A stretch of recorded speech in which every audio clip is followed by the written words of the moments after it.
This is the last video in a 4-part series doing a deep dive into the real estate stats here in my market of Surrey, BC. And we're wrapping up this series today with condos, the smallest but often sometimes the hottest asset class due to affordability. So if you are in the market as a first-time buyer, a downsizer, or maybe an investor, go ahead and show me some love for geeking out about the numbers by subscribing to the channel and clicking the like button to signal to YouTube that, hey, come on, this is some pretty good stuff that you're not going to get anywhere else. And of course, if you are interested in condos and my market here in Surrey or the Fraser Valley, you can go ahead and book a call with me right now using the link in the description below at a time that works best for you. And now let's get your foot on the bottom rung of that property ladder by finding out what's going on with Surrey condos and where we find ourselves right now. Starting off as we do in this series with the HPI, or the House Price Index, is the most accurate way to tell what condos are doing.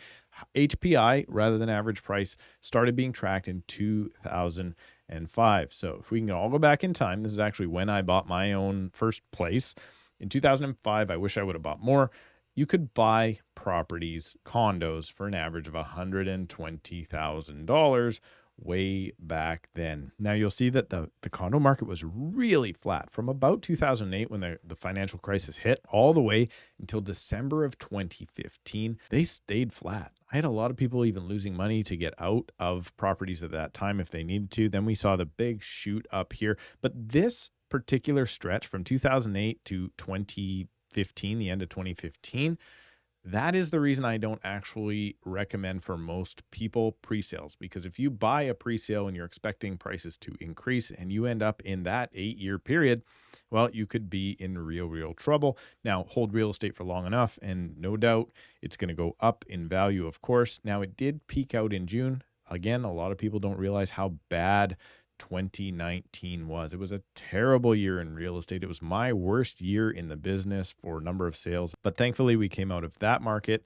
and we just before the pandemic started to take off. And then in the pandemic, obviously, things went crazy. Now, I'm going to zoom in here for everybody so you can see the 3-year trend. April, believe it or not, April was the top of the market in condos. And the reason for that is it kind of goes like this. Detached homes take off first, townhouses follow, and then condos after that. It's just because of the asset prices where they're at, and people would love to get into a bigger asset class if they can. Same thing happens when the market goes down. Houses go down first, and then condos are the last. So you're actually seeing that this is a lagging indicator here of what's going on in the marketplace. So when houses take off, if you're a short-term owner, which I don't think anybody should be, but if you are, when houses take off, that's a really good time to buy a condo, because you would assume that when the houses are peaked out and everybody starts shifting down to townhouses, and then when those peak out, the shift back down to condos. Well, that's how I bought my last condo, and the value I saw there, the increases are absolutely crazy since then. But that's just a little bit of strategy if you're interested. Then we saw the downturn in the market. Now look at that blip in the marketplace. Kind of October last year, prices actually went up and then they continue to go back down. December was the bottom of the market in condo HPI at $499. So you saw almost $100,000 price drop, $86,000 price drop. And now, believe it or not, we are more than half of the way back. As you would expect, being the lowest price point, condos are the easiest to recover. It's a lot easier to get a low price property or a low price asset to double in value than a high price one. So this makes a ton of sense. And we are basically flat year over year. Now, a lot of people like median price. I do not, but a lot of people do because of this crazy jagged number. See, this is not super reliable. Median price has traded sideways for a month, exactly sideways, which is really rare to see. And now you'll notice that median price is up 2.8% since this same time last year. Not that much different in average price. Average price came down last month. Oh, I didn't even see that one coming. Minus 0.6% year over year.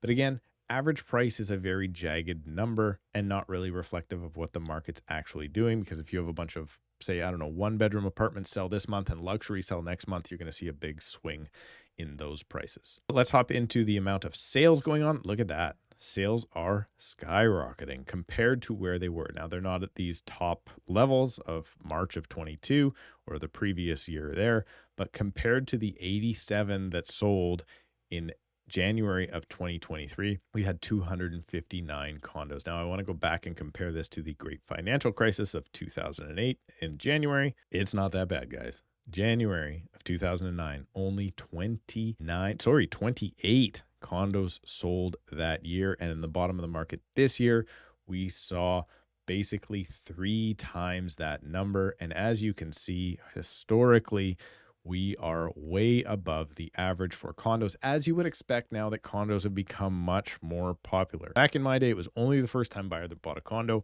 and now it's basically anybody that can afford it is looking to get in. Most people have to start out in a condo, and you should. The plan should go something like this when you're buying real estate. If you're a first-time buyer, get into a condo, plan to be there for 4 to 5 years, then you move up to the townhouse for another 4 or 5 years. These days, I wouldn't be shocked if you're in the townhouse for 10 years just because of cost, and then you're going to move up. It's called the property ladder. It is the natural way to progress. If you want to see the prices for those other asset classes, go back and watch the other videos in the series. But the one thing that I want you to know, if you're watching this and you're a condo buyer, and particularly if you're a young condo buyer, trust me, your parents didn't get into as nice of a house as they're in today originally. They've either renovated their house or they've moved up over the years. This is your version of the little old rancher. It's not a little old rancher anymore, but getting into a studio apartment might be your version of that.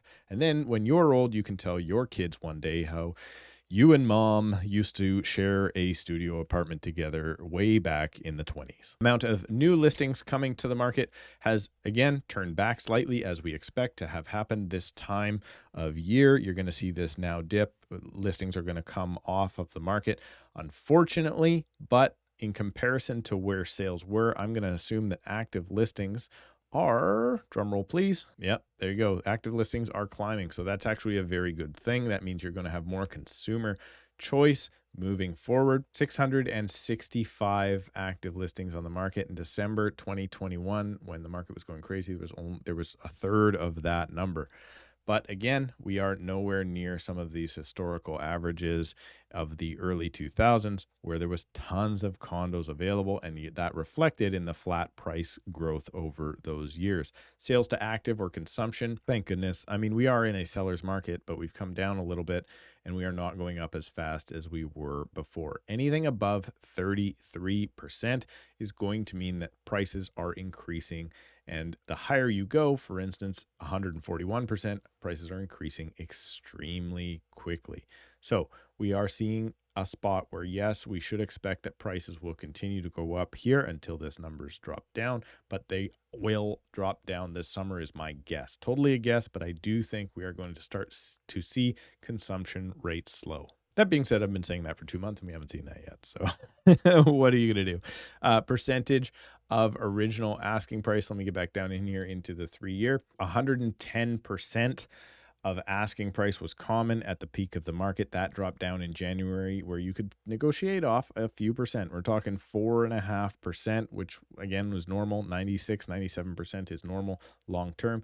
But now we are back up again, as the other two asset classes were, in paying over ask on average. Pay attention to days on market coming up here shortly. Now, price per square foot in condos is most relevant. It's a small footprint for the most part. It is the most relevant thing to pay attention to, or it is, I guess, most relevant in condos over top of the other asset classes. So $758 per square foot was the average. Look at this. We're at $734 right now. We are back, it appears. We are actually up year over year. Let's see if I can scale this out. Look at that increase. It's just, it's basically the same increase that you see as the dollar volume as HPI. So it's really, really similar there. And now, well, I'm going to leave it on the maximum because I want to hop into days on market so you can see how bad the early 2000 market was. Days on market today, 18. So under 3 weeks, the average property is selling. Back in January, it was all the way up at a month and a half. And again, you're going to see that bad kind of 2018, 2019 market where it stayed up at those high numbers, but nothing compared to the pain that we went through in 2008, 9, 10, 11, 12, when you saw, for instance, here in January of 2014, the average condo took 3 months to sell. So there you have it. If you are an investor, this is important information. If you're a first-time buyer or downsizer, also really good stuff to know so you can make a better decision for you and where you think the market is going in the future. And if you need help in my market here of Surrey, either selling your condo or getting into the marketplace, you can book a call with me right now using the link in the description below at a time that works best for you. Thank you for subscribing, clicking the like button, and we'll see you in a couple of days.